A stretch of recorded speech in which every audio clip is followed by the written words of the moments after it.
We're back with the Drink It podcast, and we've got Rohith Ram here today from Cabin in New York City. Unfortunately, a place that when I've been to New York City, I've not been able to visit, but I've seen some videos now, and I am jealous of anybody that has been there because it looks like a phenomenal spot, not just for coffee, but for cocktails and food and everything too. Ray, why don't you intro this man since you've kind of been a little bit more aware of what he's doing over in New York City a little bit longer than I have. Yo, I found out about this guy on Brian Kwan's video. If you haven't seen it, you got to go check it out. This man is doing something that I think is the start of something that can't be called a trend, because in hospitality, we're always seeking excellence. We're always seeking ways of offering new experiences for people, especially in this wide world of coffee. There's so much variation and so many things that you can actually do. And he does something that's very special, where I haven't visited his bar, but when we were at the Say House, I was able to catch about like 30 seconds of this man at work, and it was insane. What he does is he commands the mic like he really means it. He's up there, and in a way that he's got all the brings, he brings this level of atmosphere and education to the customer that only he can do. And this is something similar to like masters in Japan, when you go into a place or proprietor and the person that's serving the coffee is well versed in everything that goes into the cup. And he does that. It seems like you could put him in any environment and he brings the environment. He brings the vibe. This guy is doing something that I wish he is the vibe, and I wish people start. They look at it as another avenue for hospitality and service that they can go into. I think he's carving a new path in a way that's just beyond any kind of trend or label. I call this man the auteur of acidity, the curator of the cup. What did you come up with that? My man is he's the steward of the spro. Okay, that's right. Just basically the way that he engages with the person over this medium that we call coffee. He's doing something incredible out there. We love to hear more about what he's doing and where the future of all this is going, man. This is my guy Rohith Ram. Let's go, man. Sick. Thank you. That's sick. Thank you for that intro. That was cool. We never plan any of that right there, so whatever just comes out, I guess. I've never heard any of those nicknames, but that was pretty good, Ray. Yeah, thanks. I'm Rohith. I run Cabin's coffee program in New York City now, which has been a lot of fun. I got to meet these guys very recently at Say House, like they mentioned, and I'm psyched to talk a little bit about how we do coffee. I think the thing that distills down to me is like, we've done the first wave, we've done the second wave, we've done the third wave. Now we're in the fourth wave. And it's like, okay, what is the fourth wave of coffee? I think the third wave of coffee, let's answer that first. That has been adding intentionality to how we create the product, right? How we source the product, how we track the product, how we market the product, right? But that isn't complete. Right. I think now we have the fourth wave of coffee, which is how we serve and how we present and how we, get to make people feel as a result of all of this line of supply we've built. So, yeah, that's kind of where my Ethos for Coffee starts. And You're giving us a little teaser, Rohith, and I'm excited to tap into that a little bit more. The fourth wave, are we in the fifth wave, or the sixth wave? Where are we at? Because there's so many different layers. It feels like the third wave was 2005 to now. So are we, where are we at in terms of the waves? There seems like there's a lot of waves. Sure. I think to answer that, like I answer this like to how I say this to all my baristas as well. Like we have to meet people where they are, right? So where are we? What wave are we? Can I curse on this podcast? Yeah, Ray curses more than anyone else. Like, so. Where are we? Who gives a fuck? Like, you have to ask, where are they? Like, where is your guest? Sure. And there is limits within your structure. So, like, whatever program you've built and whatever program you run, like, there's limits within that. But then it's your decision to deploy how much hospitality you do, if you will. And that is meeting people where they are. It's cool, man. I want to tap into that a little bit more, but first we do what's called the Get It Off Your Chest segment. Anything that is either I don't know, bothering you in any way, shape, or form, or is even a good thing that you're like, man, I gotta get it off my chest, and I gotta talk about something really, really good happening in the industry right now. Whatever that is, an unfiltered version of whatever that is for you. We do that before getting into the rest of the show. So, Cool. are you cool with joining us for that? Yeah, let's do it. I didn't really give you preparation for that, but here's my thing. Rohith, you don't have to comment on this. I'm not looping Rohith into this statement, so the SCA or, don't come after Rohith. But it was too dang expensive, man. I did not go into World of Coffee. It was too expensive. I don't know how much it was, over $200. And man, y'all are pricing out the industry. How many baristas are going to pay that? For one, pay to fly into San Diego. For two, pay to go to that and pay for all that San Diego Airbnb stuff. Shout out Say House for doing it for free. That's where we got to meet Rohith, and now we're about to meet Barista Hanny. It was like over $200, right? I mean, it was expensive, whatever it was. Yeah, I don't know. It was super expensive. I know there was some good stuff over there, but World of Coffee has a bad reputation for being like syrup land as well, for everybody trying out their new bottled syrups, and I think like there was something really cool about what Say House did this year, and I'd love to see some more of that at World of Coffee the next time around, because I think there's a lot more to be explored there from what different companies can offer in their own space. Maybe it's still in the family of World of Coffee, maybe still doing some good stuff in that realm, maybe still same weekend, a few blocks down, but I really loved getting to be a part of Say House, and I think my Get It Off Your Chest is World of Coffee, you got to lower your tickets a little bit. It's way too expensive. Ray, you agree with me, right? I'm gonna loop you into it. I do agree with you, and I think it just to play devil's advocate, they might have a completely different intent for what our demographic is actually expecting. Like, we want to go out there and we want to see gear, we want to see our favorite producers and business owners, or whatever, IG celebrities, whatever you want to call it, right? Like, we have expectations like in the popular realm.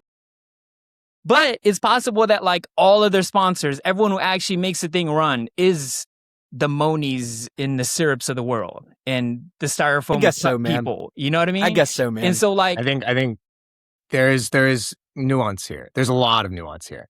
And I think one of my mentors, he likes to say that you have to commit art within commerce. And what's your mentor's name? Shout him out. His name's Justin. Justin Shout out Wong. Justin. Great guy. He's like 6'7". He's dope. But he likes to say that you have to do art within commerce. And I like that because it's like a distilled version of something I read from Will Guidara back in the day. That's like very good. He says that hospitality is about doing two things. It's about being creative and intentional, but in two avenues. So you have to be creative and intentional about how you pursue relationships with people, with your patrons, with your coworkers, whatever that means. But then also you have to be creative and intentional about how you make money, right? And I think at the end of the day, these things like SCA or World of Coffee, or whatever we want to call it, it is a trade show, right? And I think coffee, we have this like weird kind of misconception about like what a trade show is. And I love trade shows, and I love what coffee has made out of trade shows because I get to see my friends and it's a good time. But ultimately, I honestly think like the trade show should be expensive for the enthusiasts that can afford it, right? And I don't think that means we should price out the enthusiasts that can't afford it. I think that there should be ways to show up for SCA for a day or whatever, and it'll be a little bit cheaper. I think $200 for a ticket for 3 days, is that what it was? Because I don't know. I think if you're a coffee professional, you need to be doing your networking. You need to be reaching out. You need to be finding out how you can work a booth. You need to be finding out what hands you can shake. You need to be doing the trade show. Because if you're there to pour latte art or something, like, are you in the competition or are you there to go try a Synesso machine steam one? Like, fuck out of here, dude. Like, so I think it's about being productive in this industry and really like using your time wisely. If you're going to fly out to San Diego, if you're going to take time off of work, if you're going to get an Airbnb, if you're going to do all of these things, I don't know. Like, it's just, But you got to see what I hear what you're saying, Rohit, but you got to see like your average barista. Like when I got into it at like 18 years old or whatever, ain't no way I'm going to be able to afford that kind of stuff. You know what I mean? Which I would have loved to grow, in coffee still, but man, it's expensive. But I definitely hear what you're saying. And I love that you're playing that devil's advocate, because I think you do have some really good points there. And maybe there's like a middle ground, to be found. I think there is, right? Like, Yeah. I think there is. There's a point where it's like, yeah, I think that we shouldn't price people out. I don't like pricing people out. I think that we should give back to the community in some sense. There should be like more ways for people, especially that work in the industry, to get into the fest. With that said, like, there kind of is, Sure. Like, I had, dude, and if you need a pass next year and you don't want to pay $200, I will give you one. Personally, I'll give you one. I'll make sure you get one. You're gonna do that for us, Rohit? Like, I'll make sure you get one if you can't, and I know you fucking can. Like, that's what I'm saying. Like, it's not that deep. Like, Rohit, we didn't want to, man. It's too expensive, man. Do your time, shake the right hands, you can get into the show. Like, you know what I mean? Like, I don't know. That is true. Appreciate it, man. There's a long-standing tradition of sharing badges. I'm not gonna get deeper than that, but we can call anybody out. You gotta play a game, yo. Get in. Like, people jump in fence at Coachella. You can't jump into fucking coffee show. Like, what are you talking about? But that also makes things like Say House and Hyuna like more valuable. That we should understand that there's a huge voice and there's like a need for different niches to get together and meet IRL. And hopefully that's going to be in the future. SCA taught us is like there's a business side and then there is this creative side. And Rohit saying is like, yo, the creative side is like, we as a people should just got to make this happen. There's a lot of communities out there that get together, and it's not everywhere. It's probably mainly big cities at the moment, but this should be like the fire to get even the smaller communities in smaller cities and states to reach out and get people meeting about coffee and meeting about that niche that they're in. You know what I mean? And it's starting, which is a good thing. It's just not easy to find. I think we expected that at SCA, and Say delivers, so it is what it is. Say to deliver. I told Say and I told Hyuna, they're both like, I serve Say at my cafe. Like, I love Say's, and Hyuna are good friends. Like, I go there often. I talked to both of them afterwards, and I was like, yo, you guys threw the event of the event. Like, yeah, for sure. Smashed it. For sure. Smashed it. Yeah. And like, there's things that I'm sure both parties wanted to do better. It's their first time doing like an offsite collaboration activation like this. That's hard to put on. For all the people that showed up and got to brew coffee and all this stuff, like, logistically, I think we should just like give hats off to that team as well. Like, Hyuna is 2 people. Mm-hmm. Like, they had some people help, but that's Hafiz and Kate. That's 2 people. That's crazy. It's insane. Say is a small team too. Like, they don't have a ton of people on their staff. Like, yeah, for sure. So hats off to these people. They like really put on amazing work. So yeah, I agree. Ray, I want you to show us Barista Hanny, but before that, Rohith, do you have anything you want to get off your chest? Dude, I don't know, bro. I'm pretty vocal. I got nothing to get off my chest. He's doing it all day, every day. Hard on my sleeve, yo. Be vocal about something you're vocal about. Then tell us something. I mean, okay. I think that, like, again, I think the thing we need to advance is how we serve coffee, right? Like, in the same sense as like a wine bar. Like, a wine bar has totally revolutionized the fact that you can buy a bottle of wholesale wine at $22, and as long as you serve it with intention and you make people feel great, they'll pay $22 for a fucking glass. Mm-hmm. You know what I mean? That's like, true. that's insane. Now, if you take coffee, like, if I have a menu with a $29 coffee on it, people will look at that like, whoa. You know what I mean? Like, why is that $29? It's like, bro, because there's only 3 kilograms of this entire year. Yeah. This whole fucking year, this one farm in Panama, this one little plot of this mountain happened to harvest enough good coffee that they sent it to there, then they sent it to there, then they sent it to there, then they sent it to there. Dude, this coffee did the Cirque du Soleil Tour de France to get to me. And it still tastes good. And it tastes amazing. And I can't charge you what I need to charge. Like, so I think that's what I need to get off my chest maybe, is like, we need to be charging more for coffee. Like, coffee's not a commodity. coffee is not a sustainable industry. And so I think that everyone, like, I think that as much as I just said we need to meet people where they are, we need to meet people where they are in the sense of we need to meet producers where they are. We need to meet like that supply chain capacity at where it is. And we need to treat that with respect. So with that said, like there's two kind of worlds of coffee now, right? There's specialty coffee and commodity coffee. One is sustainable and intentional. One is everything but that. So what I need to get off my chest is like, I don't think there's space for both. And I think we need to stop pussyfooting it. Like, stop making your menus reflect both. Stop catering to this market of coffee that is bastardized. Like, we need to do repair and we need to do that correctly. And then we can look back at what we've done in the past, you know, like That's what I was now, if we keep going this way, we don't have coffee, dude. We're done. Yeah. I was going to ask you, like, do you feel like there's too many specialty cafes almost functioning like a commodity cafe? Is that part of what you're saying as well? I don't know if that's what I'm saying. I'm saying that I think there's too many cafes. I don't think there's enough good cafes.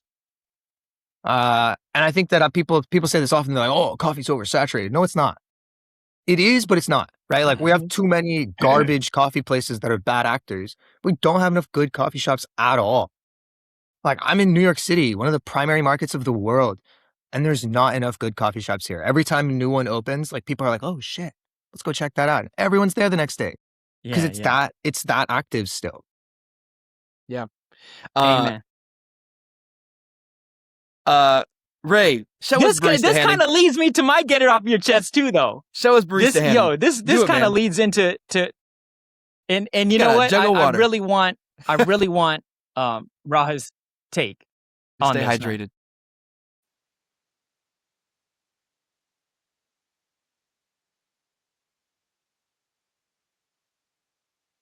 All right. We can't hear anything though. Pre-batch espresso? Is this what we're talking about? So basically, for people who aren't able to see this, you go to Barista Hani's feed on IG, and you'll see, if you scroll down a few, you'll see what is titled like the fastest espresso or fastest milk drink out there. And within 12 seconds or whatever it is, basically barista takes a cup, throws it under a coffee, kind of like a spout that just instantly serves pre-batch espresso.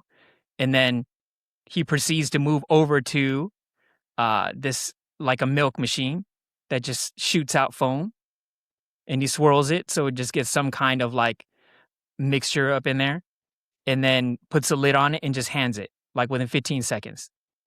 And what I want to get off my chest, that's that homeboy from the podcast, isn't he? Doesn't he have in that homeboy from the podcast? I don't know. But what I want to get off my chest is not necessarily like this particular form of service, but the comment section. And it's very polarizing because a lot of people are like, yo, if I saw that, I'm going to walk out. Like, there's no way I'm going to stay in a cafe, pay money from someone who's just getting stuff out of a machine. There's people who's also saying that this is laziness. You know, what is up with just button pressing and like this and that, you know? And this is kind of the end of society and yada, yada, yada. You know, this is like people reacting like this is the AI They go too far, man. Of cafes, right? And I get it because this is social media, right? It should just relate spontaneous like expression of whatever you're thinking, you know? But the main thing for me is just like, there's a person in here, man. There's actually a person in here interfacing with the customer. And it's not the only machine.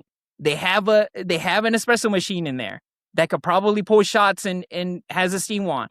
There's, more than one barista handling this thing. It's not slam. The thing is, I've had more whack pour overs and spros from trained individuals out here that probably charge more than probably this place. There's a lot of whack shit out there. If they're able to spit out decent tasting stuff immediately, quickly, at a lower price or whatever business model that they're using right here, I say go for it. Because service is not just like one way. It seems like in this day and age where there's a ton of cafes, there should be a spectrum of services and experiences. And it shouldn't just be super excellent like Rohit's doing, and it shouldn't be super trash coffee. If there's somewhere in the middle that does something new that allows the proprietors to make money where people really price conscious right now, I say go and do it, because there's so much room out here for doing I don't know. stuff. I don't know. I'm gonna disagree slightly in the sense that I think that there's room for more, but I think that your innovation has to be with intention and with sustainability and with good ethics. And so for something like this, right? Like, I don't exactly know the ethics behind this, but if what it is, I'll break it up this way. In a cafe model, you have three things you need to pay for. You have to pay for your rent, you have to pay for your cost of goods, and you have to pay for your labor. This is what you have to pay for. What you have left is your margin. That's a cafe. And so in that model, to be creative about how you make money, you have to do something about one of those things. Because otherwise you're stuck at 10% margin. You have to scale, you have to open more locations. And every big coffee shop, every best of the best has kind of run into this at some point in this industry now. So how do we break this mold? Let's talk about the cost of goods. I don't like this one, but if you want to lower the cost of goods, this means you buy commodity coffee. This means you buy from large lots in Brazil or whatever country that kind of gets a hard time, but that you cheapen your lot and you lose the ethics of the farming. That is one way to go about that. I don't like that. The other way to go about that is changing your labor cost. This is either you have less labor or you have cheaper labor. In this model, if they still have baristas on bar and they're just doing less intensive things, it seems like it's both.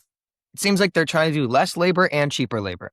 They want less skilled labor and they want less people laboring, right? That has a world where it's not bad. You know, I don't functionally hate that as much as let's pay for worse product, you know? So in that world, I think that's why I say I slightly disagree, because I hear what you're kind of saying, Ray, but I also think that I think these people need to do the math better. And in the sense, all of that equipment, all of that calibration, it's all early adoption. I don't know if you guys have been early adopters to tech for other things. That shit sucks. You're going to lose your tail on that. For sure. For sure, you're going to lose your ass. 100%. I love Fellow. By the way, my friends at Fellow, I love you guys, but I'm going to buy your second espresso machine. Sure. Off your current track record, I'm going to buy your second. You went for the two. Because the version 2 of everything they make is what the version 1 should have fucking been. Yo, I'm sure they're ready. I'm sure Nick is ready for that. I love them. I love them. And I mean this a lot. The people at Fellow are awesome people. So that's not to criticize them as people. This is criticizing your product. I'm going to buy the second one. And it's going to be great. That's fact. But that's... The O2 was good. The O2 was good. But what I'm saying there is like, I think all this equipment is very expensive. It's hard to install and it requires calibration still. So it's still only as good as your taste. It's still only as good as your palate. It's still only as good as your deployment capacity of it, until we have built a model that understands the numericals of coffee and then can take aromatic compound and like somehow correlate the value. That's not a thing. That's not going to happen anytime soon.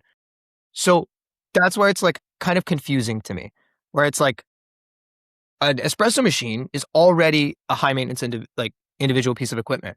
This is a fuck ton of maintenance. This is a bunch of lines. This is more maintenance than keg lines at a bar. Keg lines at a bar, I can charge you $12. I can charge you $15 for a beer if it's a good one. I can't do that for coffee. And this is a tap. Remember, it's a one pour. If at a really nice bar, if I have a tap of Guinness, I can charge you a nice $12 all day, $15 all day for that Guinness, you know? But I can't do that with any form of coffee. So no matter how fast I do it, it's not that good. I don't understand like their math here. I think and this is why I also like to pick on Australia. Australia doesn't have good coffee. Like, I think this is such a misconception. Like, get the fuck out of here. They're so behind.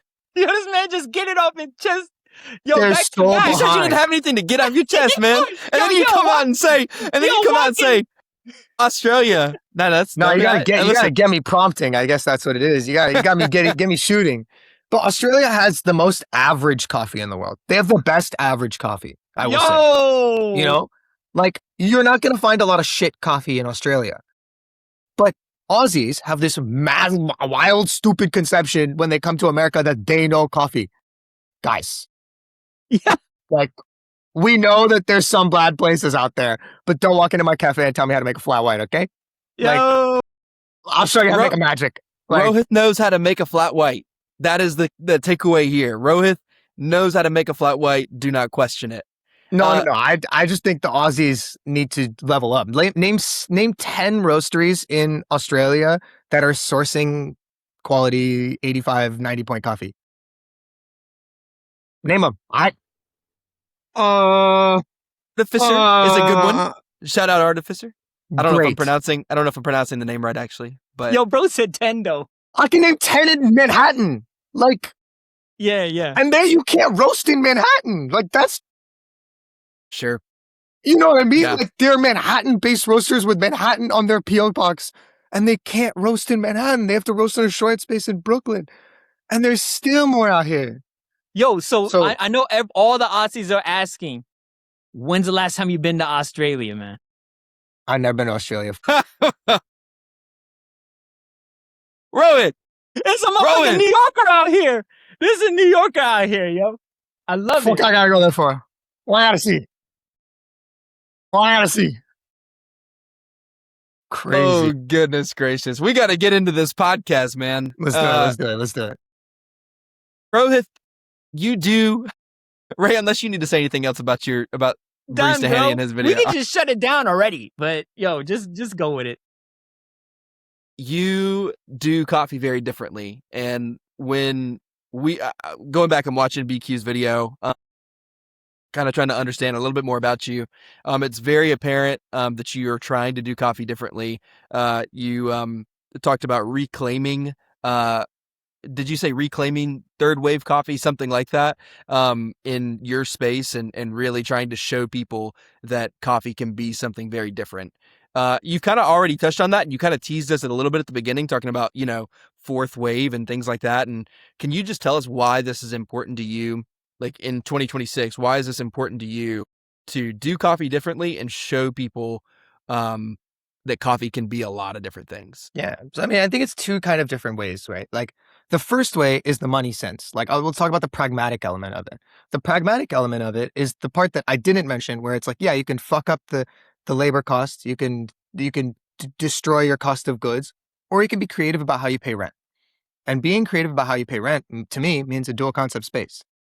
So in a bar that's a volume bar that crushes, like Cabin does awesome. They great bartenders, great bar staff, like they really do well at night, right? And so that allows us the liberty to do kind of the level of program we do without having to rush to get to volume,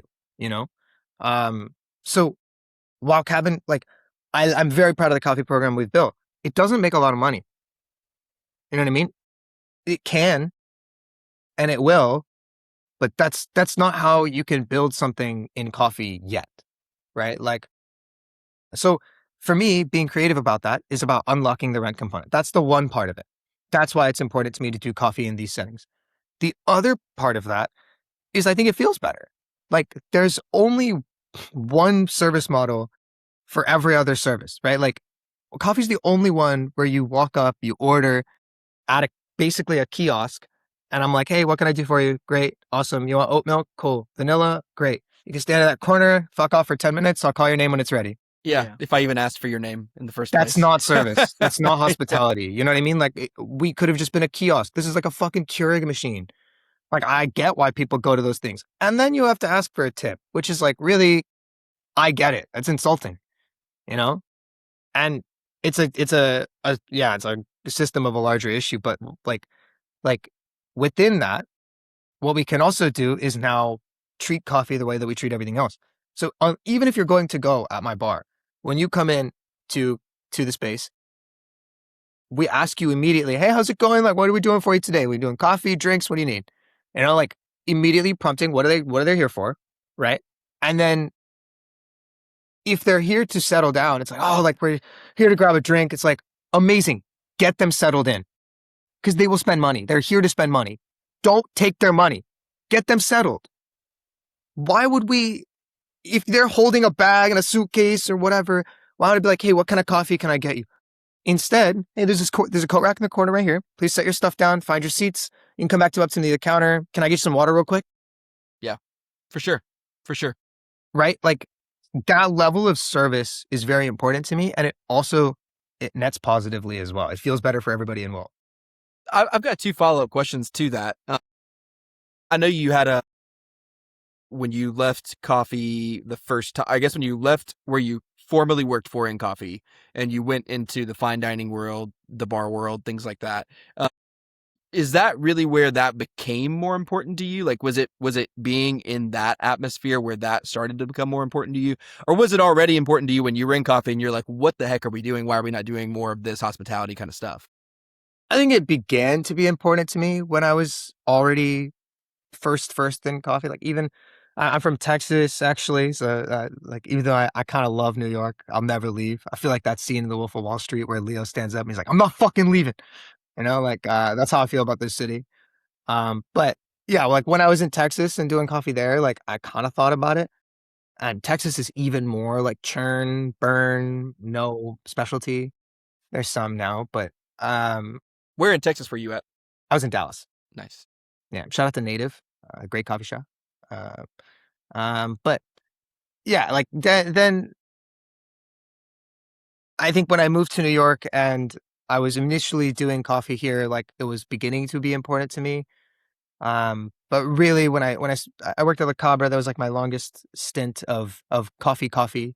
And I love that place, but I think it's still was falling victim to the same thing, right? Like you walk up to 2 registers, you order, and this is not to say like La Cabra's awesome. They're one of the best coffee companies in the world, but it's just how it works. You know what I mean? Like, and I mentioned Say earlier, Say does it that way. I mentioned like whoever you want to mention, they all do it this way and they're all amazing. I love all of them, but it's not what I'm passionate about. So I think it's two kind of things there where it's like, we have to elevate the service model. We have to make people feel better. And then we can also change the payment structure of how coffee works. So, I think follow-up question as well, and I want to give you some space to ask some questions, Ray, but you mentioned Cabin not, the coffee program at Cabin not being a huge money driver. Like, do you think as the coffee industry stands today that a place like Cabin that already has like an established business, is that the best place to kind of test the waters with what you're doing right now? Does that make the most sense? It makes the most sense it makes the most sense for me right now, right? But like also in terms of for Cabin, like it can be profitable a lot sooner than a regular cafe model, right? Like, and this is no shocker. Like the people that started Cabin and own Cabin know this as well. They're awesome, but you don't start a restaurant or a bar if you're trying to make money. Sure. You know what I mean? They're not in it for money. It's sure. like, right? Like they're in it because they're passionate and they want to create a hospitality environment and make people feel good, And all the people that have done hospitality for this long and done it well, that's their intention. So I think, I think it does make the most sense to install cafes in dual concept spaces like that. But I do think you can't do it because you should, or like, don't do anything because you can, right? Like if we were to put any coffee program in Cabin, it wouldn't work, right? Because you can't charge as much as we charge for any coffee program, right? Like, so.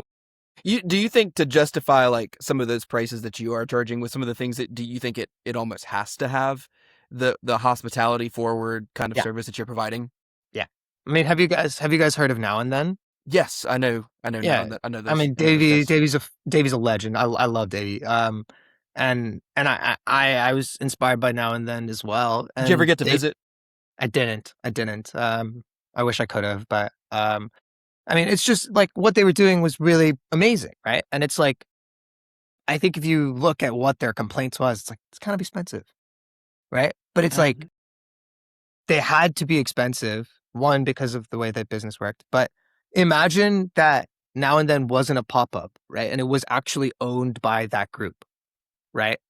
It'd be a lot more profitable, right? They wouldn't have to take as much, right? And like, I'm not saying that they shouldn't have taken as much. Obviously, pay yourself, right? That makes a lot of sense. Like, they totally deserve to pay themselves as the operators of that.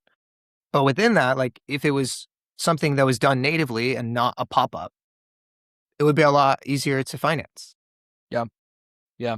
So It's an interesting conversation for sure, because we actually talked about this a little bit on our last episode as well, with kind of shouting out Jack from Endorphin, because Jack's been kind of not really with like Jack's just been doing it differently than most cafes, I think, for longer than I think a lot of different concepts are. Yeah, I think Jack's just been doing it really differently for a long time. It's still not like, it's not like omakase. It's still different than cabin and now and then and things like that. Obviously, it's not necessarily the same thing. But Jack definitely, when he started it, had an idea of doing something different. He's really, I think, coffee on the map in a lot of ways. So it's certainly an interesting conversation to continue to talk about. I don't have the answer to it because I still pour my pour overs from one craft to another. I saw that. From, and from one height to like this, and that's actually totally from Jack. Like, I know. I figured it was. I saw 100%, dude. Who else does that? Yeah. Who else does that? But it's like, yeah. I hired a bunch of bartenders. So when I told them they do that shit, they're like, okay. Yeah. Like, you want it from up here? You want it from up here? Yeah, like, exactly. Should we do it out of a mixed tin? Should we do it into a martini coupe? Yeah, exactly. Yeah. You know, like, yeah. It's only weird in barista world, but if you tell bartenders to do that, they're like, "Oh, cool, we're aerating it, we're cooling the liquid down, awesome, great." Well, I told Jack it's like that's how a lot of people pour pilsners too, right? Like you're pouring pilsners with straight up, and you get this big head of beer on the pilsner because you're trying to get some of those aromatics like popping in the beer. If you like foam in your beer, shout out to Nightglow, Dayglow. Have you guys been there? No, I've been to Dayglow, but I've never been to the Nightglow. Dayglow's awesome. I love Nightglow. They have awesome beers, and they pull them on Lucre taps, so you can adjust the amount of foam at a very fine minutia, and really, really nice. They'll do like a milk pour of anything you want, which is awesome. Yeah. Oh, that's cool, man. Ray, anything to comment? Yeah, you're talking about how difficult it is, and like, kind of something that came into my mind is what is, for any restaurants or any kind of establishments thinking of integrating this kind of experience, like what are the upsides that you've seen, either from a branding perspective or a customer perception perspective, or just entirely for the business itself? Like, what can they expect as a positive for integrating something like this?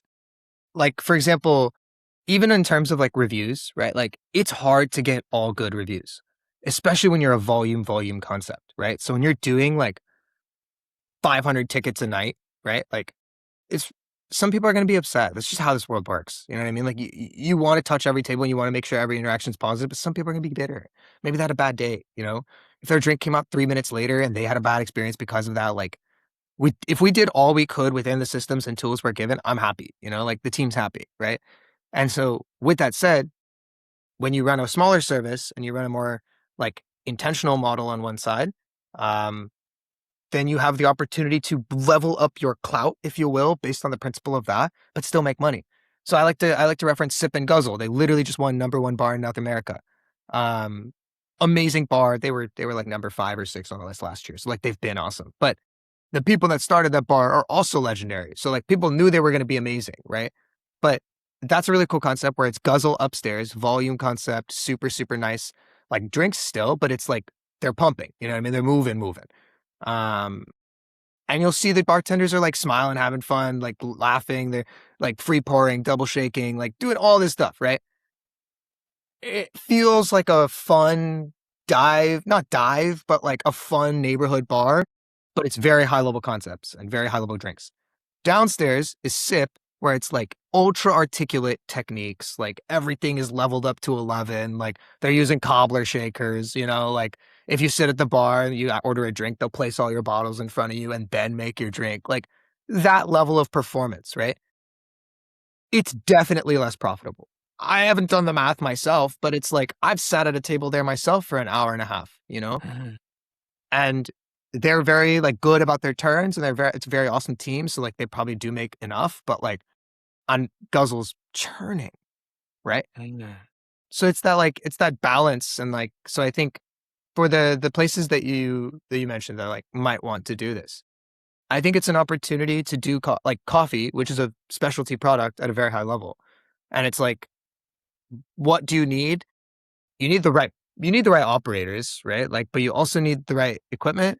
You need that commitment, right? So like, shout out to the Cabin gang. Like, they definitely trusted with like when we started ordering coffee. Like, it's a hard barrier of entry. Like, coffee is already more expensive. When we started out, we were paying like 36 a kilo, 37 a kilo, you know, and you have to do good business as the manager or whatever you are to get your operators and your owners to trust you with like, hey, like, I promise, like, our cogs are normalized. If you let me buy this Hacienda La Esmeralda, like, a lot, I know it's $250, but we will make money on it. Dude, we bought a kilogram of Finca Deborah from April and made a lot of money on it. Crazy. Great. That's We great. put it in espresso martinis. Like, that, maybe don't tell it to Panama, but, you know, like, but, you know, like, If I just need somebody in New York that has got a little bit of money that they want to, for some reason, spend on me and Ray, to know that if you want to fly me and Ray up to New York and hang out with us so that we can come and visit Rohit's concept and drink some espresso martinis, because BQ says, you know, he doesn't drink a lot, but I'll drink some of your espresso martinis, Rohit. I have no, he said that in his videos, and you know, I'll drink some of your espresso martinis. I ain't got no dude, because problem we with put El Socorro washed Gesha Yeah. in a Yeah. espresso martini for him, which is Crazy. stupid. Like, It's we great. did that for Brian, by the way. Like, that's not a drink that we have on the menu. We did that for Brian because we knew he was showing up. Yeah, Brian's awesome, man. We love Brian, but We would do that for y'all, though. I appreciate that. I would love to drink it. I'll put something stupid in an espresso martini. And I do want to say, like, with Cabin, one of the biggest things was like, I didn't hire baristas, I hired bartenders. And so, like, shout out to my guys, like Josh and Ray. Ray actually just put in his 2 weeks, like a couple weeks ago. So he's no, moving man. on. We love Ray, but he's doing bigger things. He's awesome. Yeah, all good things. We like got drinks the night that he left, so it's good. But Josh and Ray, like, those guys have been super pivotal to this program. Josh Thompson, Ray Lamb. They are bartenders by trade and very amazing bartenders. And they're bartenders that I met by either sitting at their bars or they came and sat at places I had worked in the past. And we just connected over the idea of like how special coffee can be. And I saw like how amazing they were at service, how amazing they were at flavor composition, how much they know about technique. Like, Josh worked at Bar Contra, which is Dave Arnold's bar, which is the guy that wrote Liquid Intelligence. And so, like, all the time he's talking about all these little things and minutia of cocktailing and bubble structure and all this stuff. And now we get to infuse that with coffee knowledge. Ray, on the other hand, this guy, genius. He went to Cornell's hospitality school. He's super smart. And like, bro, he comes in talking about like coffee bitters one day. Built this whole recipe for coffee bitters. He built a coffee kombucha where he's like building a SCOBY and like it tastes amazing. And so like this is the level of caliber of people that like I work with and make Cabin what it is, right? And so it's like I think you cannot do it because you can, right? Like if you have a space and you're gonna get paid, you're gonna be able to use the space. Like you can't do it. You have to find this caliber of people and give them the enablement. So like shout out to Cabin for enabling us. And also shout out to these guys for trusting me and joining this program. You know, like it's all of those things involved. It does definitely say a lot about you as well, and kind of you're like in it. Like you met these guys being in these bars. Like you are an enthusiast, you know, by nature, right? Like you are enthusiastic about beverage quality, which is really cool. That you're not just like, I want to do this and I'm gonna like give my best shot at it, but you're like, no, I want to do this and I can do this because like I've experienced all these different things and I've been in all these places and I'm like in it. So I think that's really cool. Let me ask you a question. Actually, Ray, you had brought up something about Rohith that I thought was kind of interesting about when you guys first met. Do you want to ask him about that? Yo, this struck me like really, really strongly. When I first met him, he gave me this. And I'm holding up a business card that says Who in the Cabin on it, coffee but industry does this kind of? Ray, you got your own business cards? I do not, man. I left that world like 10 years ago, and I thought I would never see a business card ever again. That's the reason why I'm in coffee. Like, I don't want to do all this stuffy shit, but like, when he gave this to me, it reminded me of meeting someone in Japan. a professional, someone who really takes himself seriously and wants to show some level of trust that, this meeting actually means something. And there's a gesture of giving someone your meshi or your business card and then receiving it. And there's like a small ritual, but it's a ritual that you take place between two people, and they know what's happening. They know what the conversation is. And it's about, respect and trust and all these things, but it's deeper than just a regular handshake. And I feel that resonated with me because it showed me like, okay, he doesn't take personal interaction like lightly. He wants to have interactions that mean something. And this thing, I don't throw it away just because I'm Japanese, but I don't think this is something that is just a thing to really just throw around just to get your name out there. I really felt that this man cares about who he's interacting with and what he does. Like, does this come from a different place, or is it really just some marketing tactic shit? No. I mean, I love that you like noticed that, but it's also, I mean, one, credit to my folks at Cabin. They printed those for me.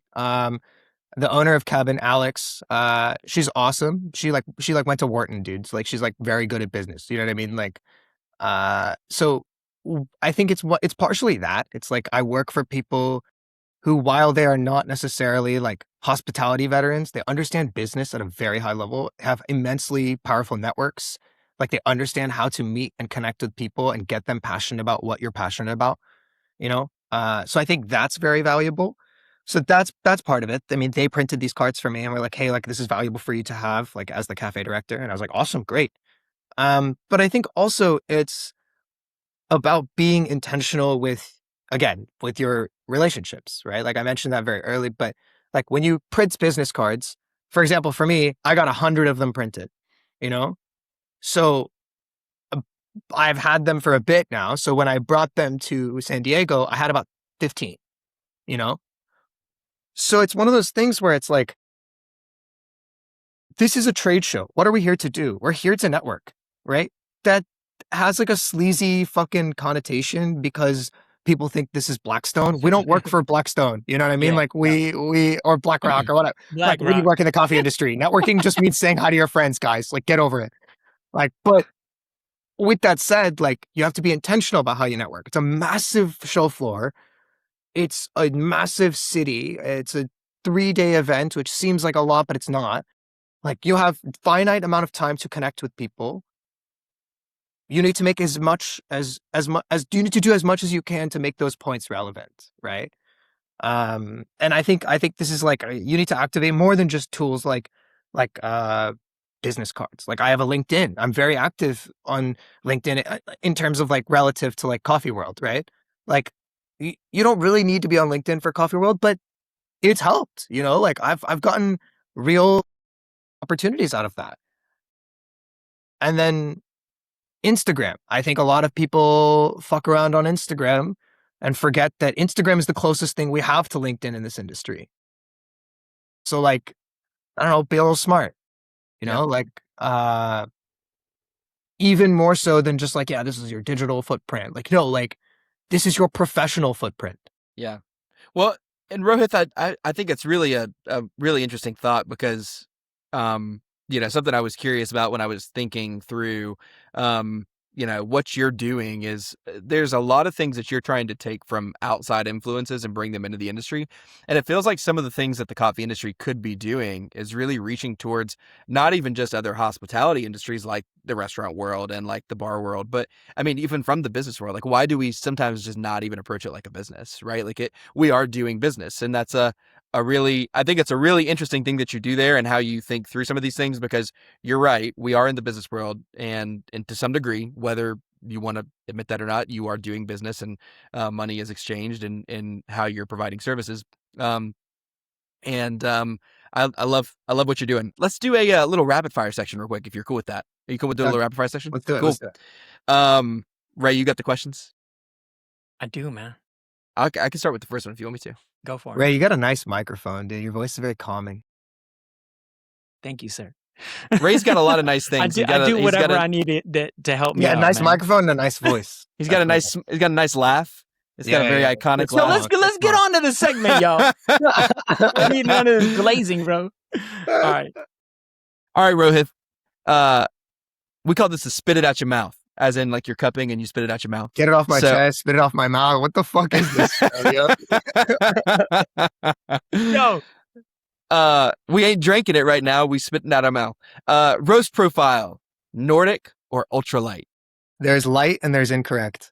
So I think like Nordic roast was created once upon a time because like people followed the people that were doing it correctly. So there's correct and there's everything else. I think roast your coffee as lightly as you can to maintain solubility, cup it, and then roast it again based on that. And that's how you should be roasting. Well, Obviously every coffee needs to be roasted differently, but like there's dark roast is not good. Like let's stop kidding ourselves. Well, and that was mostly a tongue-in-cheek joke since you do a lot of Nordic coffee over at Cabin. So, best coffee cocktail. Oh, it's Josh's cocktail. So it's one we serve at Cabin, but it's called the coffee daiquiri. It is Josh's invention that is rum flavored by coffee. So a standard build of a daiquiri is rum, lime juice, and sugar. We take the lime juice and sugar component and build it into a coffee cordial. It's really cool. It's a brewed coffee with acid adjustment and sugar. It's really fun. I am desperately wanting to try that drink. It looked really good when I saw it on that video. I'm gonna let you ask a question in just a minute, Ray. Espresso martini, or take that drink that you just mentioned. You said it was a coffee daiquiri, right? Yeah. So is it the one that we make? Like, because let's say that one. Take coffee daiquiri, the one that you make, or old fashioned. What are you grabbing?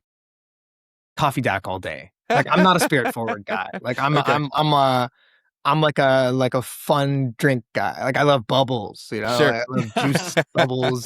Like I've got no one to fool, dude. Like I'm not all the frou frou. No, maybe not all the frou frou. Like I don't know if I want like a foam on my drink, but I'm totally not like let me get a old fashioned. Like, I'm not that guy. You go ahead, Ray. End game grinder. For what purpose? I mean, Filter coffee. Filter coffee at home or in shop? Doesn't matter. At home, maybe an O1, maybe an EG1, whatever home brewers decide these days. And then in a cafe, the K43, baby. Like, I like. Hold on. Rohith, he loves all those fines. He loves all those fines in his coffee. God. He loves the high RPMs, all those fines. He loves having to do some shimming when he gets his CK in. There you go. Keep that thing on me, yo. I got one of those. Thing on me. Yep. Let's go. Rohith, I'm glad you love having to do all this work getting your grinder ready when you unbox it.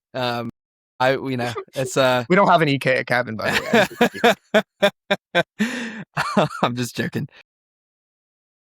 Hospitality or coffee quality? Assuming that hospitality is mid and coffee quality is outstanding, or coffee quality is mid and hospitality is outstanding, which one are you choosing? I think it depends, right? Like I don't like to give a blanket answer here. I think in general, hospitality is what people should be focusing on improving. Because in general, it's what's going to make most people feel good. But I think, again, this is where you have to meet people where they are. So like the little small extension answer here is for example, I call them the Spro Bros. These are the people that watch Brian's video that come down and sit down at my bar that go, oh my God, like, are you using 49 millimeter baskets? If you can sit on bar one and see fucking 10 feet down the bar and see that I'm using 49 millimeter baskets, you and I watch the exact same videos, motherfucker. I know, like, why are they asking? They're asking to be seen. They're asking to be recognized. They're asking to be noticed for the value that they've put into this industry, and I appreciate that. And I know I know what that is, I think a lot of baristas would shut down there and they'd be like, fuck you. Like, what do you know about my recipe? Or, right? Like, no, like, but that is hospitality for that person. And the person that sits down at my bar and just wants a cappuccino, like, I can meet them where they are within my limitations, right? But yeah, that's hospitality. So I think hospitality over coffee quality, but coffee quality is part of hospitality. Nuanced. All right, last question for you. Last two questions. Best. I'm only asking you this because you know, Cabin is a Scandinavian style bar. So best roaster in Scandinavia. Ooh, tough. Right now, April is Okay. my favorite. You ever had any Sensei? No, I haven't. You should Actually, get- wait, white You bag? should. Yeah. Yeah. You should get some Sensei. Maybe. I don't know. Not enough to like know Just crushing it. evaluate their work. Just But yeah, crushing I'll it. try Sensei. Yeah. April. I think all respect to Tim Wendelbo because he's like the OG. Like I think he's kind of. I think some people are kind of bored because he sources the exact same 6 lots every single year. But Mhm. that's why he's incredible. You know what I mean? Yeah. He's like the academic, like OG of For coffee. sure.